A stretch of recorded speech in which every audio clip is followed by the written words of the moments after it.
Hey guys, star God की इस video में आपका स्वागत है। तो लास्ट वीडियो में आपने देखा कि हमें जेनेसिस और टावर की एक वंडरफुल हिस्ट्री के बारे में बताया गया था कि कैसे ज़ाद और उसके अपोनेंट्स के बीच में फाइट होती थी और उसके बाद ज़ाद ने कैसे वॉर हीरो को सील करके एक ट्रीटी साइन की, जहाँ पे सारे वॉर हीरोज को तो सील कर दिया गया और बाकी लोगों को वॉल के अंदर भेज दिया गया शांति से रहने के लिए। और हमें अब ये भी पता लगा कि आखिर किल एलम जो चीजें कर रहा था इतने टाइम से, बोला क्यों कर रहा था, क्योंकि उसकी मिस्टेक की वजह से या ऐसा किंग ज़हाद के ट्रैप में फंसने से उसने अपने सारे टीम मेंबर्स को खो दिया था, जहां उसमें से एक गद्दार भी था। और हमें डोआन और चा के बारे में भी कुछ चीजें जानने को मिली जो कि एंशिएंट वॉर हीरोज थे और काफी पावरफुल भी, जिनको अब जानने की कोशिश कालावान प्रेजेंट में कर रहा है। तो वीडियो में आगे बढ़ने से पहले चैनल सब्सक्राइब कर लें और वीडियो में आगे बने रहें।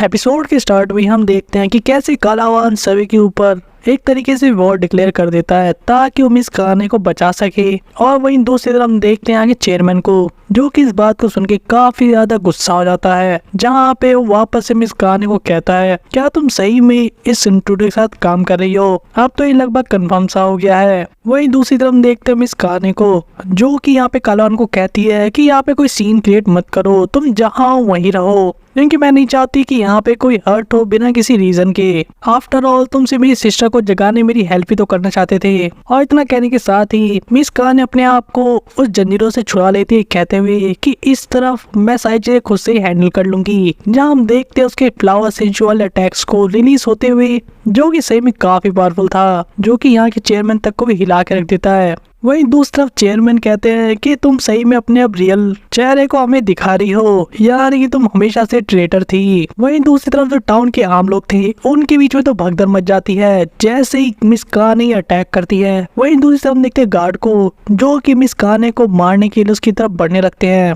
जहाँ पे हम देखते हैं गार्ड्स को मल्टीपल वेज से अटैक करते हुए, जहाँ पे सभी डायरेक्शन से एक साथ मिस खाने को घेरने की कोशिश करते हैं, साथ ही समझाने की कोशिश भी करते हैं कि उसे कोई आइडिया नहीं है वो क्या करने वाली है। लेकिन चीजें तब दूसरा टर्न ले लेती है जब हम देखते हैं इन गार्ड्स को काफी मर्सीलेसली डिफीट होते हुए, जहाँ पे हम देखते उस रैंकर को भी जो गार्ड था उस टावर का। और यहाँ पे मिस खान कहती है अगर तुम भूल गए हो तो मैं भी एक रैंकर हूँ, श्योरली मैं काफी सदियों से लड़ी नहीं हूँ, लेकिन मुझे अभी भी इतना तो याद ही है कि बंच ऑफ लिटिल कावर्ड्स और तुम्हारे जैसे कायरों को कैसे हैंडल करना है। और उसके साथ ही हम मिस खान के पावर को तो एक्शन में देखती हैं, लेकिन उस सभी को अब ये भी कंफर्म करके बता देती है या काइंड ऑफ डिक्लेयर कर देती है कि अपनी सिस्टर को जगाने जा रही है। वहीं दूसरी तरफ हम देखते उस चेयरमैन को, जो कि काफी गुस्से में लग रहा था लेकिन सेम टाइम पे भाग भी रहा था, जहाँ पे उसका कहना था कि डैमिट भला इसकी हिम्मत कैसे हुई मुझे ऐसे ट्रीट करने की, मैं यहाँ के किंग का एकमात्र वंशज हूँ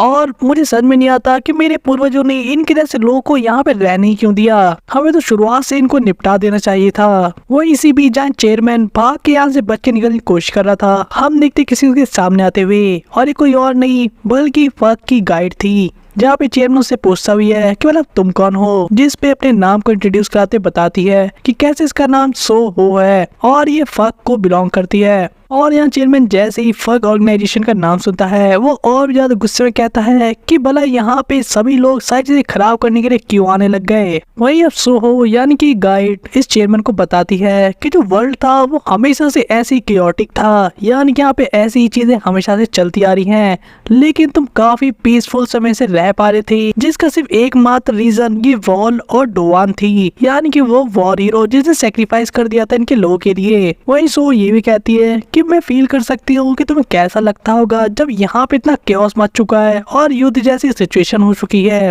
खास इतने लंबे समय से शांति के समय में रहने की वजह से। जहाँ चेयरमैन जब कुछ समझ नहीं पाता और उसके कोई चार भी नहीं था तो पूछता है फाइनली गाइड से कि तुम क्या चाहती हो, जहाँ पे गाइड से ऑफर करती है कि मिलकर काम करना चाहिए ताकि उस इंट्रूडर को रोक सके, और वैसे भी अब तुम्हारे बस की चीज नहीं है क्योंकि मिस खान भी अब तुम्हारे खिलाफ हो गई है और इसीलिए अब हम तुम्हारी हेल्प करेंगे, जिसके लिए चेयरमैन फाइनली मान जाता है। वही हम दूसरी तरफ बैम उसकी टीम को देखते हैं, जो कि एक रैंकर के सामने खड़े थे, जहाँ पे उनसे कह रहा था कि कैसे तुम लोग जेल से भागने में सक्सेसफुल हो गए, जहाँ की तुम अपने आप को एक रेगुलर बताते थे सिर्फ, जो कि स्लेयर कैंडिडेट था। वो एक कून जो कि इस गार्ड को देखकर समझ जाता है कि हो ना वो एक हाई रैंकर है, जहाँ में इसके नाम को भी बताया जाता है। इसका नाम था डेलेट। जहाँ डेलेट इन सभी को धमकाते हुए कहता है कि तुम इसके आगे नहीं एस्केप कर पाओगे, और इसीलिए अगर तुम अपनी वेलबींग चाहते हो तो तुम यहीं से वापस लौट जाओ जेल में, वरना तुम मारे जाओगे। जब हम बैम के नेचर को जानते हैं, जो बिना एक सेकंड सोचे भी मना कर देता है ऐसा करने से, और देखती देखती रैंकर अपने आप को लड़ने के लिए रेडी कर लेता है। लेकिन इससे पहले वो अटैक करता, हम देखते उसके पॉकेट बॉल पे एक मैसेज को पॉपअप करते हुए, जो मैसेज किसी और का नहीं बल्कि चेयरमैन का था। और सडनली अभी रैंकर कहता है कि जो सिचुएशन है वो सडनली चेंज हो गई है, जहाँ पे बैम और कौन तो समझ नहीं पाते।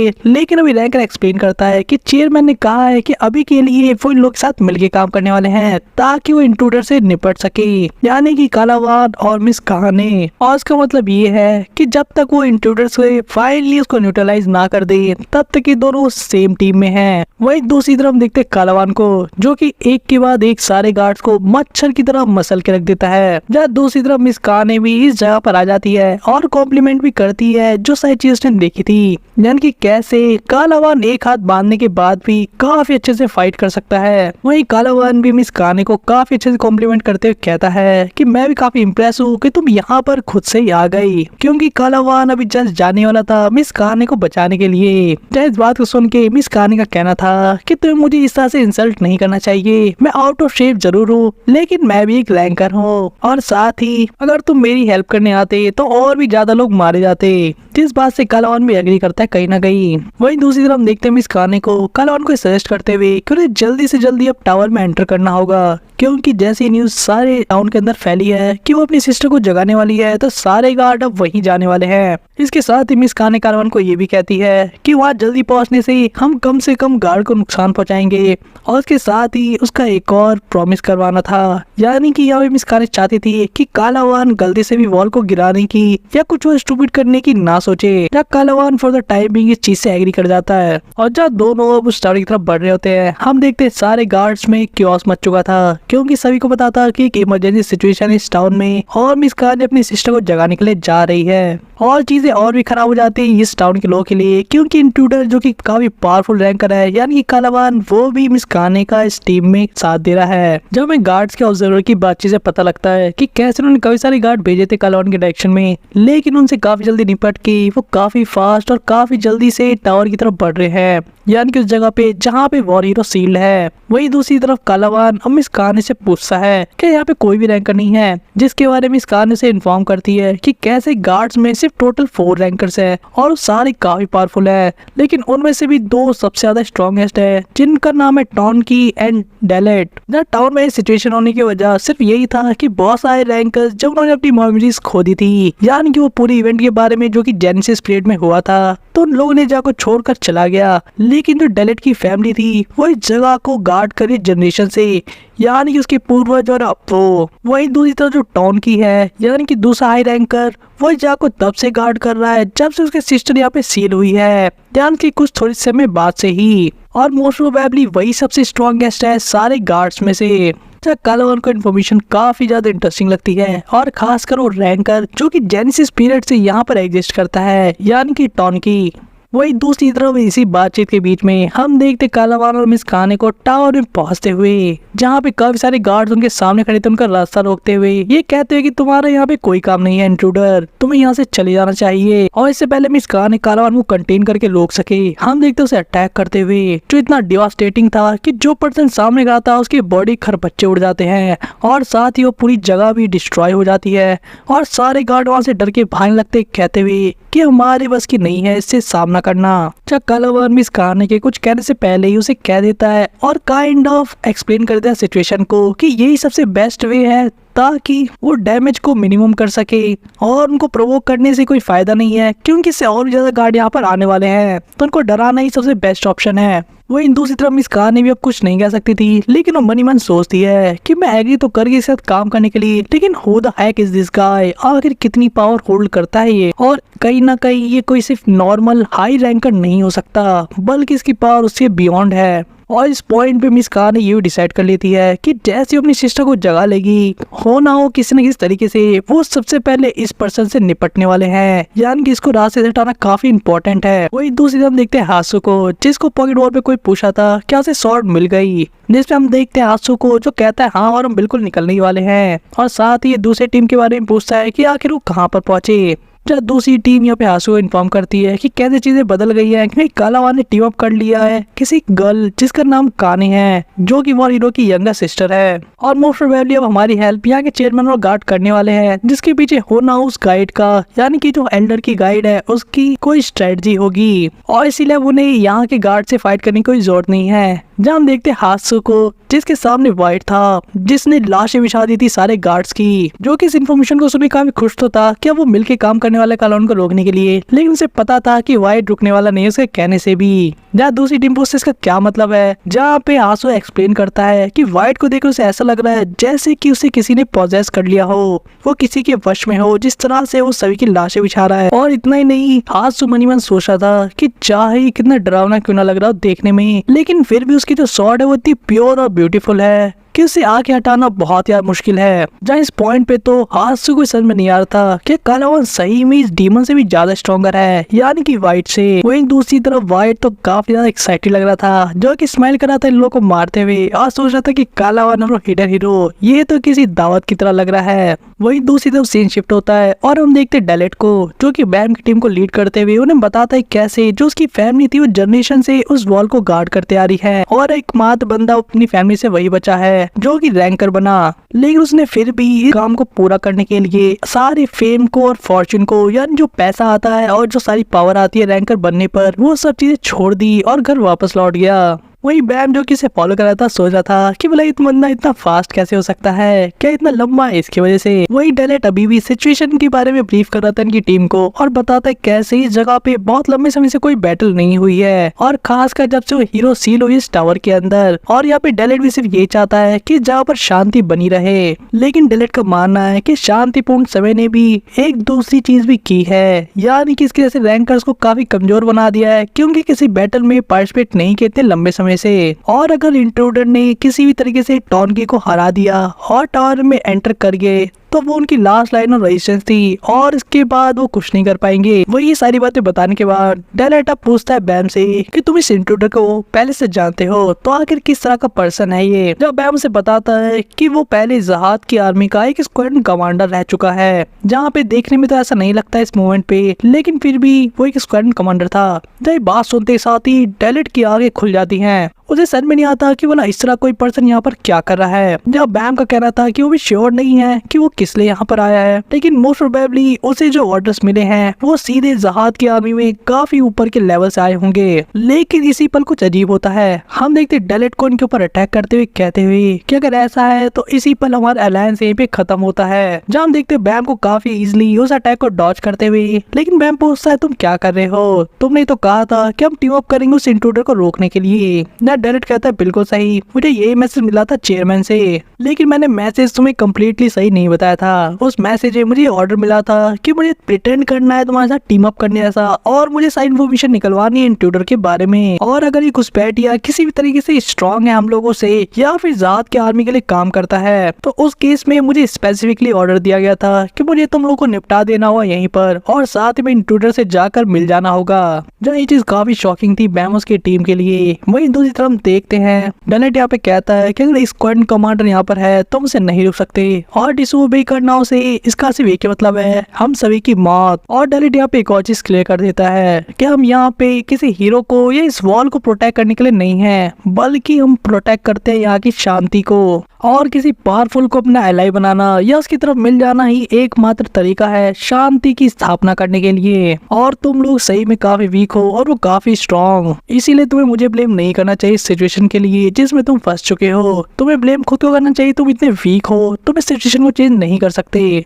वही दूसरी तरफ देखते हैं सील हीरो टावर को, जहाँ पे टॉनकी के सामने फाइनली मिस खाने खड़ी थी, जहाँ पे टॉनकी उसे देख लेता है और कहता है तुम आ गई वापस। और यहाँ पे ऐसा लगता है जैसे उसे भी इन्फॉर्मेशन इन्फॉर्मेशन मिल गई थी जो इवेंट्स बाहर हुए थे, यानी कैसे मिस कहानी ने इस टाउन के लोगों को और यहाँ के चेयरमैन को धोखा दिया है और इंट्रोड्यूस से मिल गई है ताकि अपने सिस्टर को वो फ्री कर सके। जब मिस कहानी उसे समझाने की कोशिश करती है कि ऐसा नहीं है जैसा वो सोच रहा है और उसे काइंड ऑफ शॉर्ट में एक्सप्लेन करने की कोशिश करती है कि क्या सिचुएशन हो गई थी, उसे कैसे झूठा आरोप लगा के उसे सील करने के लिए कहा जा रहा था, जहाँ पे एक तरीके से इसकी सिस्टर की सेक्रीफाइस का डिसरिस्पेक्ट था, क्योंकि जो चीजें उसने की आगे लोग के लिए और जिसकी वजह से आगे लोग शांति से रह रहे थे वो सारी चीजें अब नहीं हो सकती। यहाँ के लोग उसके सिस्टर को ही गलत सलत चीजें बोल रहे थे और खासा कह रहे थे कि वो युद्ध की भूखी थी, यानी कि एक वॉर मॉन्गर थी। जो टॉन की सारी बातें काफी आराम से सुन रहा था और एक स्माइल के साथ कहता है कि अगर ऐसा है या चाहे जो भी हो मैं काफी खुश हूँ, क्योंकि आज फाइनली मैं अपनी ड्यूटी को छोड़कर जा सकता हूँ। वही दूसरी तरफ टॉन की कहता है कि आप और मैं ही यहाँ पे सबसे लंबे समय से हैं। मुझे ये चीज तब असाइन की गई थी, यानी कि इस जगह को गार्ड करने की, क्योंकि मैं एक डायरेक्ट डिसेंडेंट था फ्लावर किंगडम का। लेकिन ऐसे मैंने अपनी सारी मेमोरीज काफी पहले खो दी थी जब वो इवेंट हुआ था, खासकर हीरो को लेकर।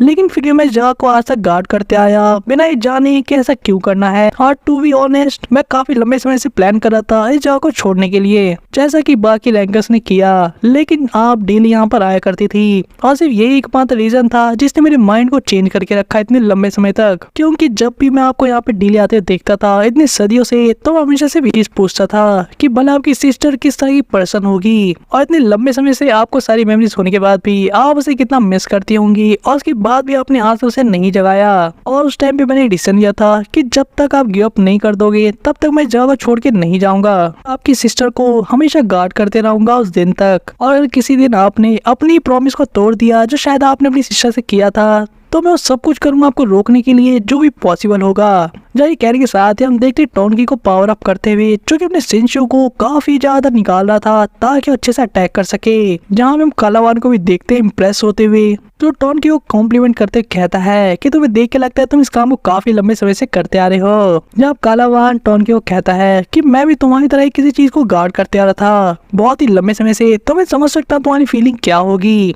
अगर आपको याद हो तो एसेंस ऑफ ब्रेवरी नाम की एक जगह को भी कालावान ऐसी लंबे समय से गार्ड करते आ रहा था, जहाँ से उनका माइंड तब चेंज किया था जो जिनसुन खा से यानी कि बैम के मास्टर से मिला था। वही प्रेजेंट में हम देखते कालावान को कहते हुए, जो ये टोन को कह रहा था कि जो एक ह्यूमन की विल होती है या ऐसा कहे उसकी डिटर्मिनेशन, वो काफी सरप्राइजिंग चीज है जो इतने लंबे समय तक बिना चेंज किए भी बनी रह सकती है। लेकिन आफ्टर ऑल हर चीज एक दिन आके खत्म जरूर होती है, और इसलिए मैं तुम्हारी डिटर्मिनेशन रिस्पेक्ट करते हुए अपना बेस्ट शॉट दूंगा अपने राइट आर्म से। जहाँ हम देखते हैं उसके एसेंस ऑफ ब्रेवरी की पावर को यूज करते हुए, जहाँ पे टोनी सोच रहा था कि भला अपने एक काम की बात क्यों कर रहा है और आखिर सोच क्या रहा है कि मैं भला कोई नॉर्मल गार्ड हूँ। जहाँ कालावान वही दूसरी तरफ कहता है अपने अटैक को प्रिपेयर करते हुए कि तुम्हें समझ में आ जाएगा कि मैंने क्यों कहा कि मैं तुम्हें काफी रिस्पेक्ट करता हूँ जब मैं तुम्हें एक बार हिट कर दूंगा। वही दूसरी तरफ देखते हैं पंच की बौछार होते हुए, जहाँ ये दोनों हैंड टू हैंड कॉम्बैट में फाइट करने लगते हैं। जहाँ इसकी थोड़ी देर बाद ही टोनकी को हम देखते एक फायर बॉल का यूज करते हुए, जो किस तरह की स्टोन को सीधे फायर के अंदर चेंज कर देता है, तो थोड़ा सरप्राइज करता है यहाँ पे कालवान को भी। वहीं दूसरी तरफ सीन शिफ्ट होता है और हम देखते हैं डैलेट को, जो कि बैम के सामने था अपनी स्वॉर्ड के साथ।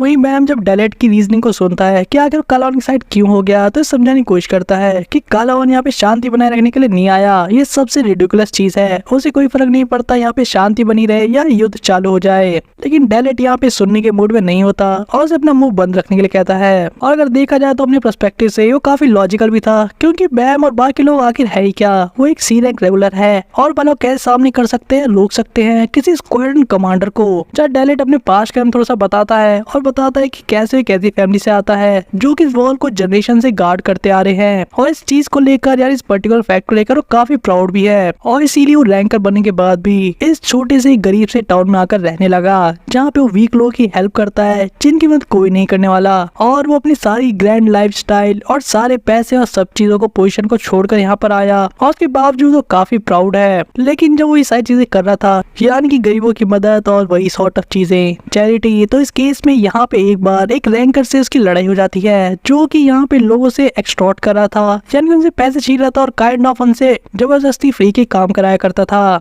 और इस लड़ाई के एंड में वो रैंकर मारा गया, और उसकी सिचुएशन तब खराब हो गई। जो रैंकर एक यंगर ब्रदर था उस जाके हाई रैंकर का, जो कि जाकर रूलर था, जिसके बाद वहाँ के इतने लोकल रैंकर थे उन सभी ने इसको मर्डर घोषित कर दिया। और उनके बीच में काफी ज्यादा डिसएग्रीमेंट भी हो गई थी और जिन लोगों की उसने मदद की थी लंबे समय से उन सभी ने उसकी तरफ पीट कर दी, यानी कि वो उसे छोड़कर चले गए और अल्टीमेटली यहाँ पे डेरेट को जाओ छोड़कर भाग के वापस इस टाउन में आना पड़ा जहाँ पे उसने इतना लंबे समय वेस्ट किया उन कमजोर लोगों की हेल्प करने के लिए। और जब थोड़ा सा समय बदला तो उन सभी लोगों ने अपना मुंह फेर लिया उससे। और यहाँ प्लेजेंट में डेरेट को देखते ही कहते हुए कि उसी से मुझको एक बात रियलाइज हुई थी, यानी कि जो टावर है वो लॉ ऑफ जंगल से गवर्न होता है और जब कमजोर लोगों को यहाँ पे काफी ज्यादा सफर करना पड़ता है तो इसमें कोई दुखी होने वाली चीज नहीं है। ये एक नेचुरल चीज है जो कि टावर में एग्जिस्ट करती है और स्ट्रेंथ वो एकमात्र चीज है जो कि इस टावर में जस्टिस को प्रिवेल करती है, यानी कि जस्टिस वही कर सकता है जो स्ट्रांग है। और इसीलिए वो अपनी सेम मिस्टेक दोबारा नहीं करना चाहता, यानी कि वीक लोगों की हेल्प नहीं करके वो वापस से परेशानी में नहीं पड़ सकता।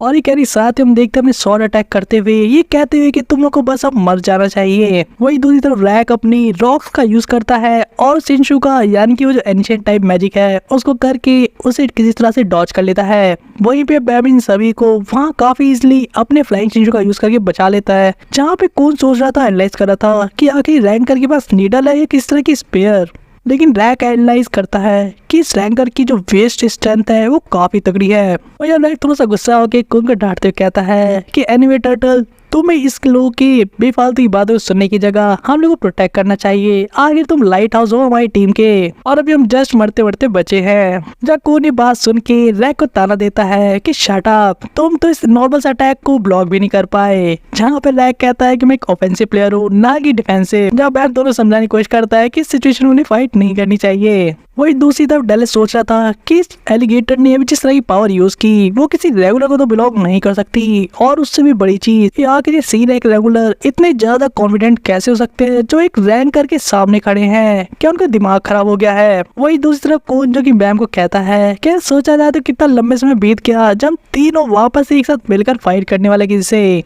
जब बैम इससे एग्री करता है और कहता है केज की फाइट में भी हम डिफरेंट पेड्स पे फाइट कर रहे थे। कोड एक स्माइल के साथ कहता है कि एनीवे मैं काफी खुश हूँ साथ में काम करने के लिए हमारी टीम के वेव कंट्रोलर। जहाँ पे कौन भी सेम यही चीज कहता है लेट पियर पोजीशन कहते हुए। वहीं दूसरी तरफ रैक जो कि अपना सबसे फोकस बंदा है वो इनको कहता है कि आखिर तुम इतने कैजुअल कैसे बिहेव कर सकते हो एनिमी के सामने, हमको हंटर की तरफ फाइट करना होगा ताकि हम जीत सके। जहाँ पे रैक मेरे पास सोचा था कि आखिर मुझे हमेशा क्यों छोड़ देते इन बातचीत में, आई उनका लीडर जो ठहरा। वही के साथ ही रैंकर वर्सेस 3 रेगुलर्स फाइट चालू हो जाती है। जहाँ पे कून बैम से पूछता है क्या तो अपने थ्रोन को यूज करने वाले हो या नहीं, जिसे बैम बताता है उसके मास्टर ने परमिशन दे दिया अभी के लिए, ऐसे फिर भी अभी सीख ही रहा उसको यूज करना, लेकिन फिर भी उसने कालवान पे एक बार उसको यूज किया था। वहीं कून कहता है कि अगर ऐसा है तो सही है मैं भी उस पावर को एक बार टेस्ट करना चाहता हूँ। जहाँ पे बैम को समझ में नहीं आता क्या कहना चाहता है, लेकिन कून समझाता है कि चाहे जो भी हो ये काफी डेंजरस होगा अगर अपनी पूरी पावर को यूज ना करे एक रैंकर के सामने। चीजें सिर्फ यही सिंपल सी नहीं थी, कून यहाँ पे अपनी उस मिस्टीरियस पावर को भी यूज करना चाहता था जो उसको वो नियोन से मिली थी, जहाँ पे वो देखना चाहता था कि कैसे वो ट्रांसफॉर्मेशन पावर को बूस्ट कर सकता है।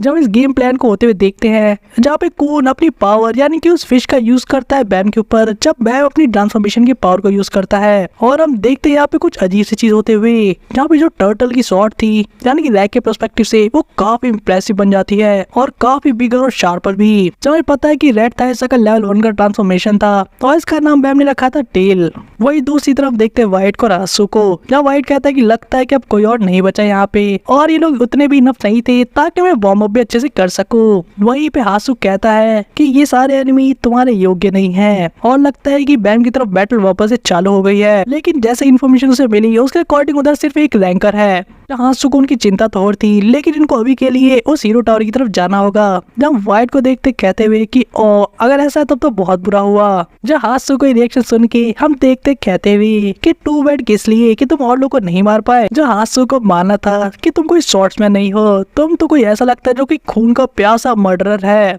व्हाइट काफी गुस्सा हो जाता है इस बात से, उसे कहता है कि अपना मुंह बंद रखो यू लिटिल पंक, और साथ ही उसे कहता है जो शॉर्ट्स है वो तो बस एक टूल है मर्डर करने के लिए। और जब शॉर्ट्समैनशिप को कोई ट्रेनिंग करता है तो उसका सिर्फ एक ही मतलब है कि वो किल करने की लर्निंग को सीख रहा है। और चाहे तुम कितनी भी कोशिश कर लो जबरदस्ती अपनी शॉर्ट को पोलाइट बिहेव करने के लिए, बट इन द एंड तुम भी बस एक किलर ही हो। और यहाँ पे व्हाइट एक और चीज कहता है, जहाँ हम देखते थे सारे लोगों की लाशें बिछी हुई, और यहाँ व्हाइट कह रहा था कि तुम डरते हो एक मर्डर बनने से, लेकिन मैंने एक डिफरेंट पाथ को चूज किया था काफी जल्दी, क्योंकि अगर तुम ऐसा ना करो तो तुम लास्ट में अपने आप को लेकर काफी डिसगस्टेड और बेकार फील करोगे, तुम्हें खुद से घृणा हो जाएगी एक समय आने के बाद। जहाँ हाउस इन सारी बातों को काफी ध्यान से सुन रहा था और व्हाइट को फॉलो कर रहा था, वही सीन शिफ्ट होता था कालावान और टॉनकी की बैटल पे, जहाँ पे तो टॉनकी एक फायर बॉल दे मारता है कालावान के ऊपर, लेकिन कालावान में कुछ कम नहीं था। हम देखते उसके अपने बेयर हैंड से उस चीज को रोकते हुए वही कालावान उस पूरी स्टोन को क्रश करके रख देता है, और वही कहता है कि मैंने जैसे सुना था, यानी कि जो ओल्ड रैंकर है वो अपने सेंशु को अपनी एट्रीब्यूट के हिसाब से बहुत अच्छे से यूज कर सकते हैं। ये मेरे लिए भी काफी अच्छा गुड एक्सपीरियंस होने वाला है, लेकिन सैडली जो तुम्हारी पावर है और ये जो अटैक्स है काफी यूजलेस है मेरी पावर के सामने। और यार कालावान टॉनकी को अपनी एसेंस ऑफ ब्रेवी के बारे में बताता है कि कैसे टॉनकी सोच भी नहीं सकता उतने लंबे समय से ये चीज पास डाउन होती आई थी उसकी फैमिली में। जब टॉनकी को ये बात बिल्कुल पसंद नहीं आती और कहता बोला तुम किस बारे में बड़बड़ाए जा रहे हो, और ये कहने के साथ उसकी तरफ रश कर देता है अटैक करने के लिए। जब मिस कार ने उसे रोकने की कोशिश करती है और कहती है तुम लगातार फाइट करते रहोगे, लेकिन वही दूसरी तरफ टॉनकी सारी बातें नहीं सुन रहा था। हम देखते हैं दोनों काफी क्लोज रेंज में एक दूसरे के ऊपर हैंड टू हैंड अटैक करते हुए। जब टॉनकी फील करता है कि अब जो फिश उसकी तरफ आ रही है वो काफी डिफरेंट है उसके पहले अटैक से, और अगर सही तरीके से कहा जाए तो एक तरीके से लेवल ऑफ पावर है वो एकदम से चेंज हो गया है। और हम देखते टॉनकी को यहाँ पे एक हिट लेते हुए जो कि डायरेक्ट हिट था, और कालावान यहाँ पे कहता है तुम्हें कहा था ना कि मैं तुम्हें पूरी रिस्पेक्ट दूंगा जो तुम डिजर्व करते हो। और अब देखते से उस एक पंच से यहाँ पे टॉनकी ढेर हो गया था जमीन पर, और जो चाबी थी वो कालावान को मिल गई थी, जहाँ पे शायद मिस कार ने ये चीज वॉर्न करने की कोशिश कर ली थी यहाँ पे टॉनकी को, लेकिन उसके पास भी अब कोई चारा नहीं था। और हम देखते इन दोनों को आगे बढ़ते हुए, और इतना ही नहीं मिस कार ने जब जारी होती है तो वापस टॉन की तरफ देखते हुए मन ही मन सोचती है और उसे माफी मांगते हुए कहती है मुझे पता है तुम्हें काफी अच्छे आदमी हो, और क्योंकि तुमने अपनी मेमोरी खो दी तुम्हें कुछ याद नहीं, लेकिन तुम एकमात्र पर्सन थे पूरे किंगडम में जिसने अपोज किया था मेरी सिस्टर को इस टावर में हमेशा के लिए सील करने के लिए, लेकिन तुम्हें अब रेस्ट इन पीस करना चाहिए। वही दूसरी तरफ आगे बढ़ते हुए हम देखते हैं इस कहानी को सोचते हुए कि जो पावर अभी कालावान ने दिखाई है वो काफी ज्यादा इंसेन है, और अगर उसकी ट्रू एबिलिटीज रिवील हो जाती है तो यहाँ पे उसके सिस्टर को उठाने के बाद भी वहाँ पे फाइट करने पे कोई नहीं कह सकता कि चीजें किसकी तरफ जाने वाली है। वही दूसरी तरफ ये दोनों एक गेट की तरफ पहुंच जाते हैं, जहाँ कालावान पूछता है क्या वही जगह है जहाँ तुम्हारे सिस्टर को सील किया गया था। जब हम इस कहानी के कहने के बाद हम देखते कालावान को यहाँ पे एक और अटैक करते हुए,